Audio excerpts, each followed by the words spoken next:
out with Black Panther. Okay, All so right. bit of casting news we got today. A young actress by the name of Letitia Wright has Mm-hmm. been cast for the upcoming Black Panther movie. It seems like we've been getting like a steady burst of information Mm-hmm. about the Black Panther flick for the last, I want to say, 2 months or so when it comes to casting. Um, this is actually kind of a question mark for me because she looks really familiar. Apparently, she was in Creed and Fruitville Station. That's like her previous films she'd been in, both directed by Ryan Coogler, Is he just who hooking up seems all like his friends because is he casting or just giving his friends a job? What's going on? no, dude. If you have a good working relationship with actors that you know can bring their A game, why not use them again? Like Michael B. Jordan is a solid actor. He's charismatic. He's likable. He can freaking have the chops for it. So why switch up? So Well, that's all the yeah. time. It's nothing new. And you'll see the same director have almost all the same actors in movies, man. Like Tim Burton, yeah. Tim Burton does it when it doesn't even match. Let's just cast, Only thing, at least until he broke up with her, let's just cast Helena Bonham Carter and Johnny Depp and everything forever. yeah, dude. The He only did the thing same that thing changed, when it didn't work. only thing that changed is the script and the set. Yeah. Oh Pretty wow. much, man. Pretty much. And I want to say, I might be getting her wrong because she does look familiar. I Right. think she was in that show called Treme. Do you guys remember that in HBO? Oh, I do remember Tremaine. When she was little, I might be mixing her up with a different chick, but I used to mess with that show heavy, and I think that might have been her. I like that. Show. But I'll double check for you guys. But that's the casting news. That's up to a minute for that. Do you So think? far, Do you I feel think they'll like do well just because of the casting? Pardon, I didn't hear the last bit. Do you think Black Panther will do well just because of it's just star-studded? I mean, every black person that's already have a fan base is in that movie. Everybody so far, Pretty because he much. had a solid ass intro when it came to Civil War. Everybody that I know Right. Yeah. who is into films or comic books is like, yo, that Black Panther, I already have my ticket. Right. You know- So in my head. But Black Panther, what sold me on Black Panther? This is just even from the previews of Civil War. When I saw him running down that freaking tunnel, dude, that the tunnel in the movie, the tunnel scene, that Right. sold me on Black Panther right there. I'm like, this brother got to get his own movie. So that I think his presence, like you said, Drew, his presence in Civil War sold that Black Panther movie. oh yeah. You think it matters? That was half the movie. Yeah. It was just a good segue to Black Panther, but we've made this point before, and I'm playing the other side of it, is that we've always said it's about the film. Don't just hire a whole bunch of famous people that got a fan base. We're going to see it regardless. If there was no name in that film, like there was no famous actors, we're going to see it anyway. So I hope that they're really casting people that could really play the roles and not just because they were on other series, not because they were on in other films. No, I agree with that. I don't think you need big time Hollywood names to pull a good film, and not anymore. I think back in the day they believed that. You don't need that. I always say, and this is going back. Look at The Rocketeer when it came out. Right. I loved that movie, and it wasn't big Hollywood names, and the movie did very well. Which is fine because they picked actors that had a certain panache, a charisma to them. Yep. Jennifer Connelly definitely helped that too because I remember she was in that one. Mm-hmm. But yeah. I'm just a little frightened because every time they say, "Oh, we have someone else in it," I'm like, "Oh, wait a minute, because Okay, they do. Yeah, I see what you mean, Seven. But at the same time, it's not like we've been hearing, Idris Elba is going to be in the movie. Not yet. Not yet. Ernie I'll give you a Hudson. week. Like these are like guys that you know of. It's like, oh, I know that actor. Oh, I know Right. that actress. It's like, but it's not like, oh my God, this is like some big. We've seen this person in everything ever made ever. No, it's not that type of thing. All we got to do is put Morgan Freeman, Danny, Samuel Jackson. who else? Samuel Jackson. Samuel does Jackson, everything. So that Mr. tells you Glover, something. which we'll do a segue on Mr. Glover, and I don't know, Oprah, I guess. Yeah, that's what I'm saying. Thank you for naming those off. If Samuel Jackson, Oprah, Idris Elba, and like 8 other people that you've seen in everything ever made, Morris Chestnut is going to be Black Panther. Yeah, right. Then I'd be like, yeah, I think they're just throwing names out there now just to make sure that people go, but they're not doing that. Marvel Okay. typically does not do that when it comes to their films. They pick Okay. actors that you know of, Right. but still bring a certain something to the pot. You know what I'm saying? Right. That's So But let me talk about my boy, Mr. Glover. He's really doing Han Donald Solo. He's really Glover. doing it. So yes. On casting news, we kind of learned about this early. It was a secret that wasn't really so secret in retrospect. Right. But he's been cast as a young not Han Solo, young Lando Calrissian Mm. in the upcoming prequel, reboot, whatever this is, of Star Wars that will feature a young Han Solo and now Lando Calrissian doing their thing out in space. We were batting around ideas before the show, guys. I'm still having trouble picturing Donald Glover as Billy D. Williams or the young Billy D. Williams. So my only recourse to that is that he is a colossal dork in the movie. He's gotta be. They both got to be klutzy like, man. They can't have all the rough edges smoothed over. You know what I mean? They've got to be kind of awkward, trying to learn the game. They have to be. Right, he's gotta be, man. Because I'm just like, if he comes up and is like dropping some game, and I'm like, he's just too suave for someone that young. I'm not. It's not gonna ring true. Same thing for Han. Han has to be a complete basket case, I feel, when he's like younger. He can't shoot for beans when he's young. And then that's something that he eventually, grows up into learning how to do that. Right. They have the skills, but they haven't quite refined them yet. So you guys refresh your cameras. Mr. Colt 45 from the jump. Sorry. Refresh your cameras real quick. And by the way, guys, check out The Hole.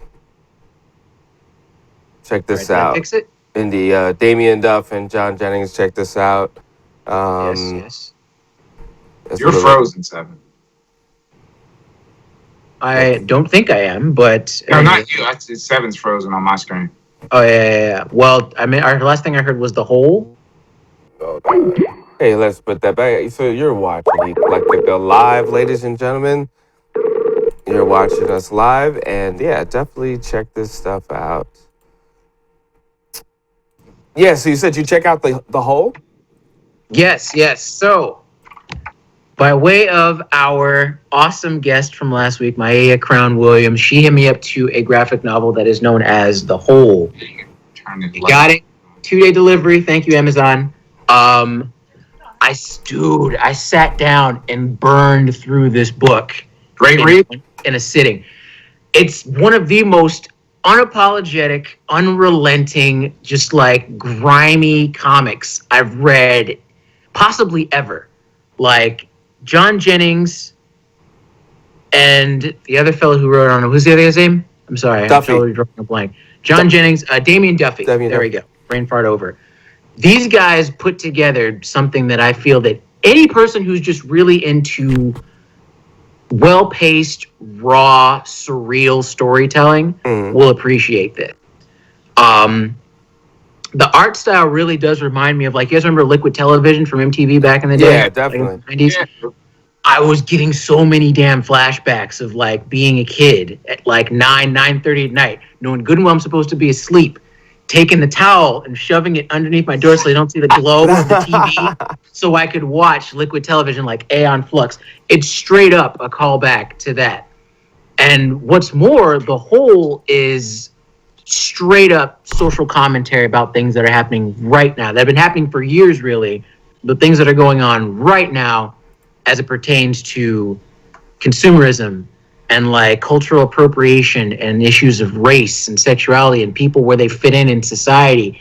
And the idea that we take very, very old, like, mediums and pertaining to like, mythology and aspects of our culture and how we commodify them. We turn them into something that's supposed to be bought and purchased. And like, that gets placed around, like, it gets like trounced around as something brand new when it's really very old. And that divide between the old like generation and the new, and how those two are kind of like vying for like importance and like relevance in society. So excellent read. I don't want to tell you guys too much just because it's one of those things where you go in blind and as you watch it unfold, you're just immersed into it. Thank you so much again, Crown. I don't know if you're watching this, for hitting me up about this. Life-changing stuff here. I'm like writing my stuff now. I'm just like, yo, how are you going to bring it like that hard after reading that? Like, how do you grow from here? What's the next level for you, Drew, as a writer? For me, I'll read it when I'm done doing my editing for the next book. That's when I'm Yeah. gonna. Yeah, wait, Yeah. I'll Yeah, wait. no outside influences for you, man. You're hard. Yeah, that's why I gotta. See, now you know. That's why sometimes I don't read a lot of stuff because I'm trying not to get the influence from other people's things. So my mind has a clean slate. But I'm definitely gonna read as soon as my editing process is done. Yeah, yeah. It's very easy to be distracted. There's so many things between social media and like comics and what else is out there. We're so bogged down. But using that as a segue to our next topic, speaking of distractions, Black Mirror. I'm gonna New let you ride season. this one, man. Go ahead, brother. Dude, it's just one thing after another this week. Like the new season was just uploaded onto Netflix this weekend. The entire third season. It's 6 episodes. It's actually a British show. Started in Britain. It had a few years back had 3 episodes, I think, each season. Bruh, this is like one of the most intense, well-written, well-acted shows I've ever seen of anything ever. Wow. Like, it's sci-fi, but as it goes, it's like sci-fi that has a point. You know, that sounds odd coming like out loud. It sounds odd. I know exactly what you mean. But it's sci-fi that has a point. It's not just about being in space and going on adventures and stuff like that. And they say that, the old line goes, sci-fi is next to never about the future. It's about right now. It talks about us as a people, as a culture, as a species, and what our standing is in the world and what state we're in when we're in it.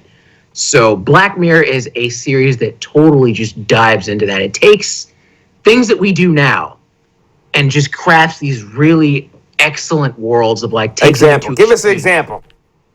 All right. So point 1 is in this new season, the first episode, it stars Bryce Dallas Howard. She's from Jurassic World. Okay. She lives in a world where everyone had through their cell phones, they rank each other. Everyone in this world is ranked, right? Wow. So with each exchange that you have with a person, you can rate that experience from stars 1 to 5. And judging on your ranking, that has you have an overall personal ranking, which is like anything from 0 to I think like about 4 point something or whatever, right? So it plays with the idea that you're of a certain station in the world, and the faker that you are, the more disingenuous you are, the sweeter you are, the more it seems like you're perfect, the higher the ranking that you get. That goes on today. That's reality. And then, it delves into the issue Social of what media. happens when you go below a certain ranking, you're treated like a social pariah. Where if you Wow. get like below a 2 point something, certain doors to restaurants or buildings just won't open to you because you're considered like too low and you don't want to attract you're considered an outsider at that point. Wow. So that alone is how they start off the season, and it was just excellent. It was excellent and frightening because watching the episode, I'm like, bro, I know. Is this part of it too? Like this. What was that? I think that is Black Mirror. Yeah. That's not the same one. I'm gonna keep that one quiet. That's not the Okay. same episode. Okay. But yeah. Totally, everyone watch this damn show. It earns every bit of prop that it gets. Oh god, yeah, Black Mirror, guys. I'm overwhelmed now. That's next on